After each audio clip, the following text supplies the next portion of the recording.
Good afternoon, early evening, and welcome back to the Mancunian Way.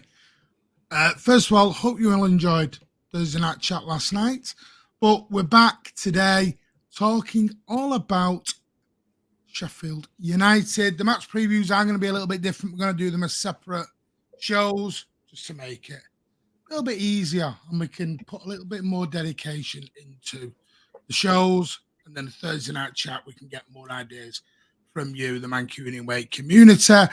We will try and get away fans on as best we can, but we couldn't get one on this week, so we will try.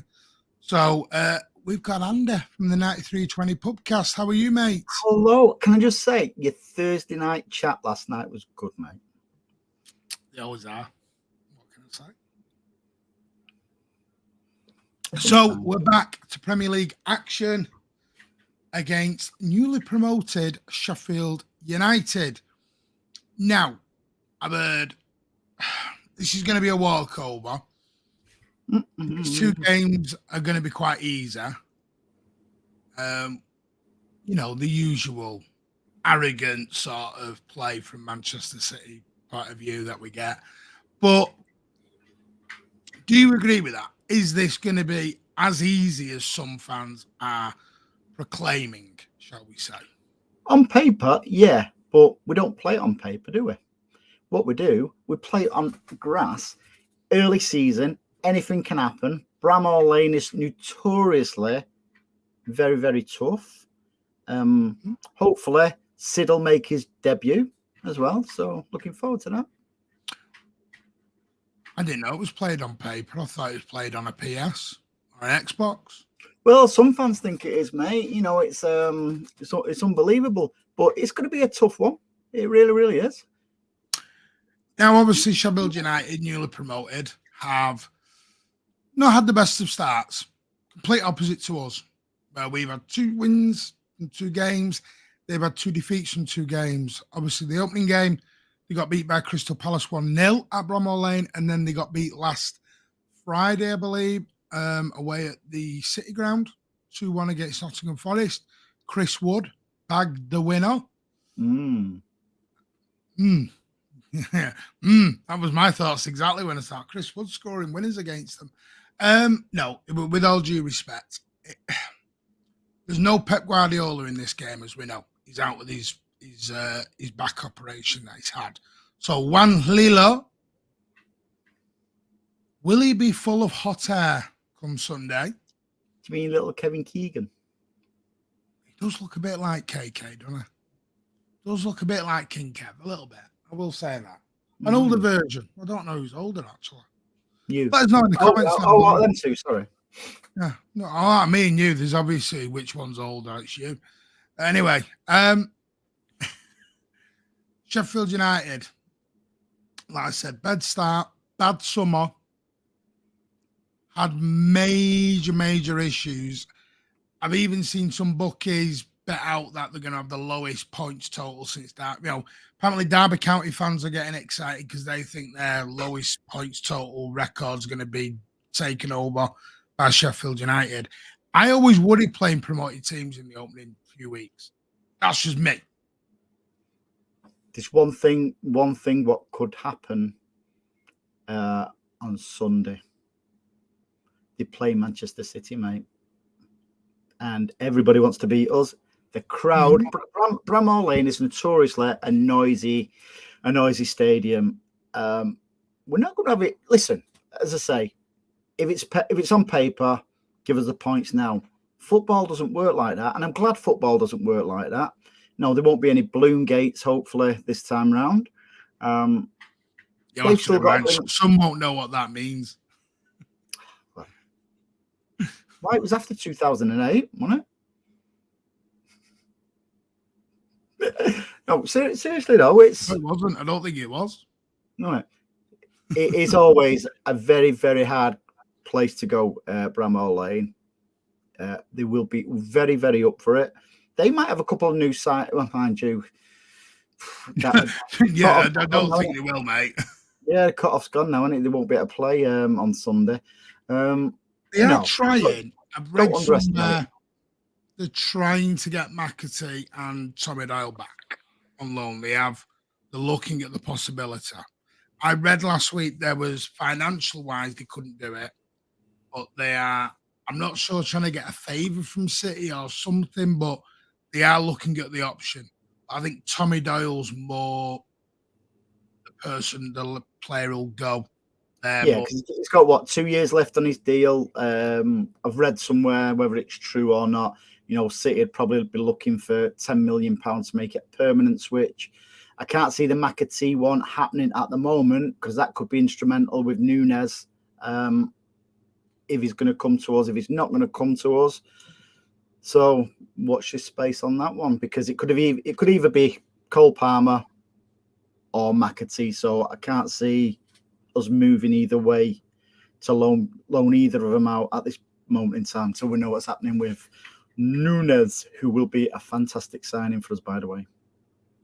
I mean, I was looking at recent records, recent games. Now I know it's very hard to judge on recent form, but with the last 5 that we've played, we've won them all. We haven't conceded a goal. That does include last season's 3-0 win in the semi-final at Wembley, where Riyad Mahrez bagged himself a cheeky hat-trick. We beat them the last time at the Etihad 1-0, which I remembered to be a lot tougher game than what I remember. Yeah. And was that the game, by the way, that Kyle Walker should have been sent off him? I think so. Was it the one where did they get a penalty? I can't remember if they got a penalty or they should have got a penalty. Yeah, I think it was against his hometown club, wasn't it? Yeah. Yeah. I'm sure, because I remember the last 2, not the Wembley one, the last time in the league, they were really tough games. Really tough games. You expect it to be tough, though. Sheffield United, they did very, very well last season. Yep, some people might say, yeah, that was down to McAtee and also Tommy Doyle. However, you can't just put it down to. They must have something in there. The step up is always going to be massive. You know, but Burnley are struggling at the minute, and look how much they romped home. You know, in the Championship, it's a different level, mate, from the Championship to you've got things like Luton Town. I'd be surprised if they've not really done much, have they? You know, in respect of transfers, anything of note. That's going to be a tough one for them. Kabore. We've obviously got Kabore from us on a loan. You know, that promising right wing back that we had from the EDS. Now the thing that surprised me is people have got Luton Town having a better season than Sheffield United. Now, I don't know whether it's just because of the off-field problems. Don't get me wrong. I mean, I'll tell you how bad their financial state is at the current moment. They bought Sanderberg for, I think it was around 20 million. They sold him. I thought that was a brand of lager then. They sold him to fellow promotees, Burnley, for less money than what they bought him for. That was just to get rid, wasn't it? Because they needed the... Yeah, apparently he was going to sign a new contract. I think it was around £40,000 a week, and he just wanted to get rid of that. And that is a huge blow for them because that was their key. That was their key guy alongside McAtee and Doyle. Now, they've lost all three. They lost their star striker, I believe, to Marseille. I believe. I'm sure it was Marseille. So a French club anyway. Anything can happen on Sunday, mate. So, you know, how will the players react with Pep not actually being there? That's where I was coming to next. Is that going to be a factor for you? Do you worry about it? Because the last time Pep wasn't here, we had Arteta. Yeah, but listen, they're an experienced group of players, aren't they? You know, it's not as if we've just been promoted ourselves or anything like that. They know what it's about. We've started the season off. I think we started the season off brilliantly in the Premier League, mate. You know, to be fair. What? Burnley was at 3-0, yeah, but it was a tough. You know, they no mugs Burnley, and we dispatched to them. Should have been 8. Newcastle, tough team. 5. Yeah, but I'm sorry, I'm only going off social media, by the way. Yeah. I'm being very facetious here, but that's what I'm reading. No, it's fine. It's fine. You know, I'd say like people are on about Haaland. You know, he should score 8 million goals this season. I'd settle for 20, but 20 goals are important goals. What get us something, you know, than scoring X amount of goals. I'm sure Haaland would feel the same. You know, if he's contributing with important goals. But it's going to be interesting. Without Pep being there, maybe he'll be there on some sort of like video call or something like that with technology. It's not as if it's Apparently he's under bed rest and he's going to have a direct line to the bench. Because they have these phones, don't they, now on the bench where apparently he's going to have a direct line. It's very hard for him because you know yourself being at the game, you don't see everything from a TV.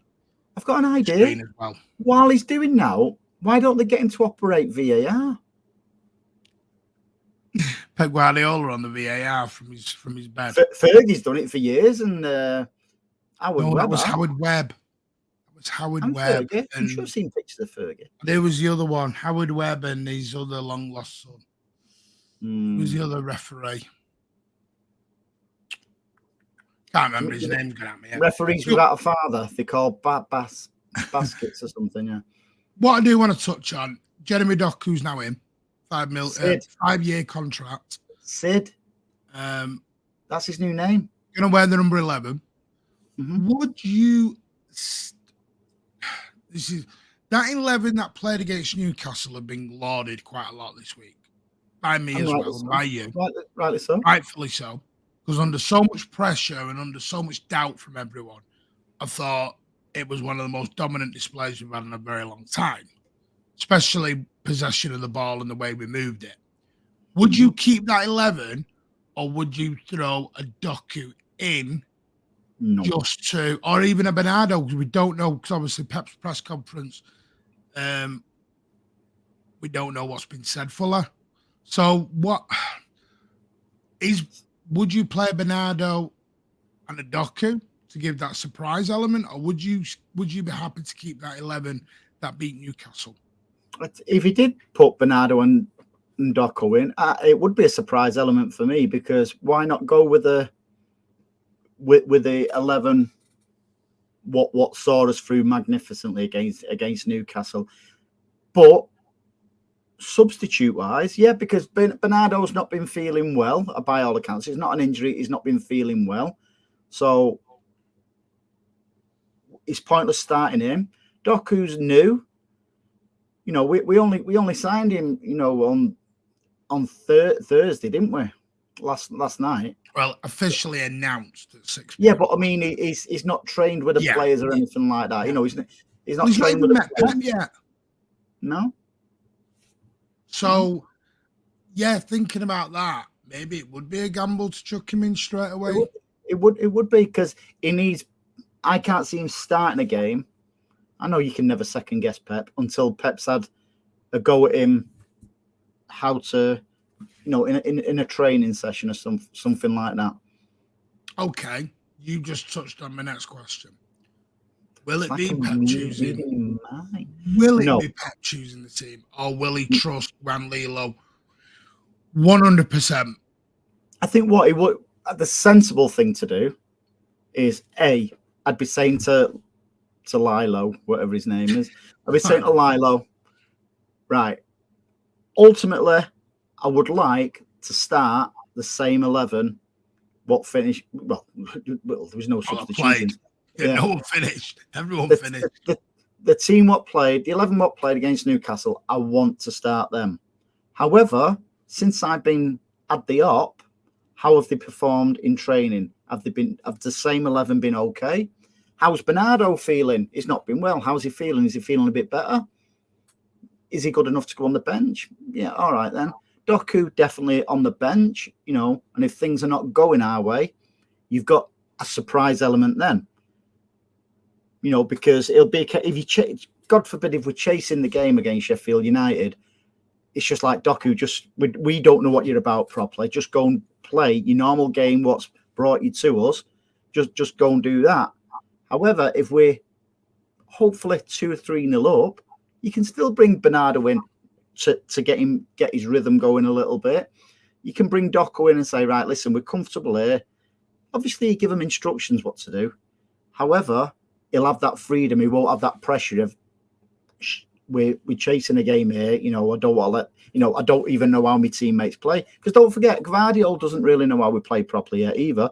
Pep said that in a press conference. You know, we still need perhaps till after the international break for us to get to know, not for him to get to know us, for us to get to know each other. So we still, as daft as it sounds, in fledgling terms this season, because we even saw Akanji playing a different role, you know, so which he did brilliantly, by the way. He did magnificently on last Saturday. So there's still factors to play there. And another one, and in my opinion, Diaz doesn't normally play as well on the right side of central defence than he does on the left. So again, that's going to be a bit of a learning curve as well, because when we played a different system, we had Laporte on the left, when Stones was injured, and we had Diaz on the right. Diaz always looked a little bit shaky on the right. We always play better when Stones is on the right of the centre backs and Diaz is on the left. So it looks like it's going to be possibly a permanent fixture now, where Diaz is going to be playing on the right of the centre backs and Gvardiol on the left. That sounds bizarre, doesn't it? That what's a little bit. It's all about left foot, right foot, mate. Yeah, and you've got Nathan Ake who can also come back in. Obviously, we know John Stones is out till after, well, reportedly out till after the internationals. We'll see. Like I said, we've got another 7 days, 6 days of the window. But even when Stonesy comes back, mate, it looks like Diaz will be permanently on that right side of the centre backs. So there's going to be a lot of training to be done there, because when he was there previously, it's when Stones was out injured, and he was sort of like mate doing until Stones come back. Now it's going to be permanent fixture because Gvardiol's there. You'll only be on the left, whether it's tactical or an injury to somebody. Yeah. So that's another little learning curve where he's got to start playing with Gvardiol, and whoever's going to be wider Gvardiol, whether it's inverted like Akanji did brilliantly, or whether it's Walker playing his normal role, or whether young Rico is going to be coming in certain games inverted. So there's still a lot to do, because most of these, and let's not forget as well, and it is important, we are 2 weeks behind everybody else still. That for me is what makes this training or everything. That's what makes these opening 2 games remarkable for me, is that we are. Yeah, I'm me, mate. I'm me. Yeah. And you know what? For me personally, I'd go with the same 11 as Newcastle, because I think they deserve it after the performance they put in.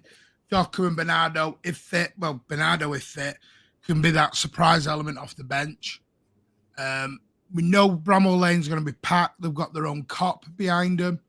We know what they're like there. It's a ferocious ground, a proper old-fashioned footballing ground. Been there many occasions. I love it, but hate it because it's that intimidating. Yeah. I hate it because it's red. I wonder if the Wheat Sheaf pub's still there. You know what it just reminds me of all the time? Every time I see someone, that just reminds me of Neil Warnock. Just reminds me of Paddy Kenner, Neil Warnock. And that shows you itself how tough a place is, because, listen, like him or not, Neil Warnock, yeah, he's not a footballing, playing type of manager. He's an up and at. He's a fighter. He's been very successful in what he does over the years. He's had over 1,000 managerial games and stuff like that. A bad manager won't be given that many games. Yeah. I mean, to be fair, he's had about 1,000 clubs as well, though, Andy. Doesn't matter. He's still been chosen for a job. You know what I mean? It's people like that, like Big Sam gets pelters. He does Big Sam does a job. Neil Warnock does a job. And you can Roy Hodgson, very, very travelled man. Surprised. Yeah. Yeah. So but, I mean, we will see. What you think? I'm not going to ask you a score prediction because I don't like. What are you thinking? Win, lose, or draw? Do you think we come away with the points? Yeah. Because to me, I'd take a 1-0, get out of town and go. I know that people are going to say that's negative. No, it's not, mate. It's not. This stage of the season when, especially that's 2 promoted teams, newly promoted teams who've come up against. Away. Yeah, both. But yeah, again, spot on. Both away. If it is a 1-0, it'll be a hard-earned 1-0. Let me put it this way. I wouldn't want to go to Bramall Lane when they're in the relegation scrap, if they are. Or Luton when you want, you don't want them in December. We owe them one, by the way, Luton. And they've got that small, tight ground. No, listen, any positive result, any positive result will be a good result. I think it's just a case of Lilo, keeping it ticking over till Pep gets back, because before Pep gets back, Lilo could have another two new players there as well. So all of a sudden, I can't see them players coming in straight away, like I said before, because Pep will want to get his hands on them, properly rather than from a phone or stuff like that. If there's any good time to have an operation, it's now. What is it? 2 games before the internationals. Stones, if it's any good time to have an injury, it's now, because he won't be picked for England, so it'll be okay. So it's not a bad time for Lilo to do the caretaker job, because Pep's already said he's known him for 50 years pretty much, and he trusts him with his life. So, and you know what, Lilo will have given his press conference, or doing it right now by the time this is live. So Do you know what? Best of luck to him. I think we'll get the 3 points, and we'll see on Sunday. Where can everyone find you, mate? I know where majority of people, but go on, plug it out, push it to your heart's content.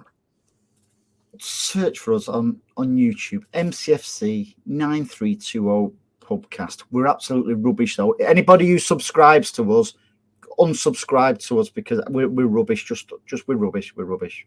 We don't have a laugh at all or anything. He's also got a brand new online store as well. Do you want to plug? Yeah. Thanks, Martin. It's loads of good stuff on there. We can personalize everything. www.savageonlinestore.co.uk. That's Savage, SAVAG, onlinestore.co.uk. And I tell you what, Martin, anybody who's watching this, if they buy anything off there, once they go to the checkout and they put in the coupon bit for the code NEW, all in capitals, NEW, they will get a discount and free delivery. There you go. How's that? What more can you ask for? And if you are a channel member here at the Mancunian Way for as little as 99p, and you will never pay any more, you'll be entered into the end of the month prize draws, and you will be able to maybe go and buy something from Andy on his online store. Yeah, or win something. Look, here's one I made earlier. You know, something like a nice Erling Haaland mug. You know, this logo. But anyway, by the way, one thing we did make of any Sheffield United fans watching, we have said Sheffield United, not Sheffield United. Sheffield United, we will respect you with your full and proper name. That's like Notts Forest and Notts County. Or Man City, we're Manchester City. But anyway, I hope you all enjoyed it. Let us know in the comments down below what you think is going to happen on Sunday. We will be back now with the post-match live Sunday evening here on the Mancunian Way. Win, lose or draw, we will be here. I'm sure Andy will be. Well, he might not. I think he's away. No, I'm away. I'm not even hosting my own show. No, I'm Sunday. So yeah, but yeah, come and join us Sunday night. Smash that thumbs up because it really does help your channel. If you are new, hit that subscribe button, and we'll see you Sunday night for the post match, where hopefully City can make it 3 out of 3. Take care, all. Come on, City. Come on, City.